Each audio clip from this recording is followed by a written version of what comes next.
कबीर जी ने रानी इंदुमती को बताया आत्मा का गुप्त रहस्य। क्या आपने कभी सोचा है, आत्मा आखिर जाती कहाँ है? क्यों बार बार जन्म लेना पड़ता है?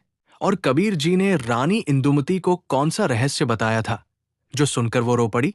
इस वीडियो में जानिए आत्मा का सच्चा स्वरूप, 84 लाख योनियों का रहस्य, जन्म और मृत्यु का असली अर्थ, कर्म और भक्ति का छिपा भेद, मुक्ति का मार्ग और कबीर जी का गुप्त उपदेश। ये सत्संग आपके जीवन की दिशा बदल सकता है। कृपया वीडियो को अंत तक अवश्य सुनें, क्योंकि आखिर में कबीर जी वो रहस्य बताते हैं जो हर साधक के लिए अनमोल है। आज आप सुनने जा रहे हैं एक ऐसा रहस्य जिसे सुनकर रानी इंदुमती की आंखों से आंसू बह निकले थे। कबीर जी ने उस दिन रानी को वो गुप्त भेद बताया जो साधारण मनुष्य समझ ही नहीं पाता। कबीर जी ने कहा, रानी, आज मैं तुझे वो सत्य बताऊंगा जो आत्मा की गहराई में छिपा है। जो जान लेता है वो इस जन्म मृत्यु के चक्र से मुक्त हो जाता है।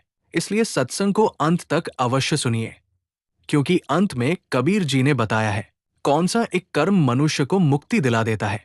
भाग 1, आत्मा का रहस्य। कबीर जी बोले, रानी, ये शरीर मिट्टी का है, ये न तेरा है न मेरा। जो इसमें बसा है वही तू है, वही सच्चा जीव है, वही आत्मा है। परंतु ये आत्मा अपने घर को भूल गई है। वो भूल गई कि वह उस परम तत्व की ज्योति है जो कभी जन्म नहीं लेती, कभी मरती नहीं। जैसे कोई मोती समंदर से निकलकर मिट्टी में गिर जाए तो लोग उसे मिट्टी समझ लेते हैं, पर कबीर कहता है वो अब भी मोती ही है, बस पहचान खो गई है। रानी ने कहा, गुरुदेव, जब आत्मा अमर है तो फिर जन्म मृत्यु का क्या अर्थ है? कबीर जी बोले, रानी, आत्मा नहीं मरती, परंतु कर्मों के बंधन उसे देह से देह में ले जाते हैं। जैसे कोई पक्षी एक डाल से दूसरी डाल पर जाता है, वैसे ही जीव एक शरीर से दूसरे शरीर में चला जाता है। इसी को जन्म मृत्यु कहते हैं। भाग 2, 84 लाख योनियों का भेद। कबीर जी ने कहा, रानी, ये संसार आत्मा के लिए विद्यालय है। जो सीख नहीं पाता उसे बार बार परीक्षा देनी पड़ती है।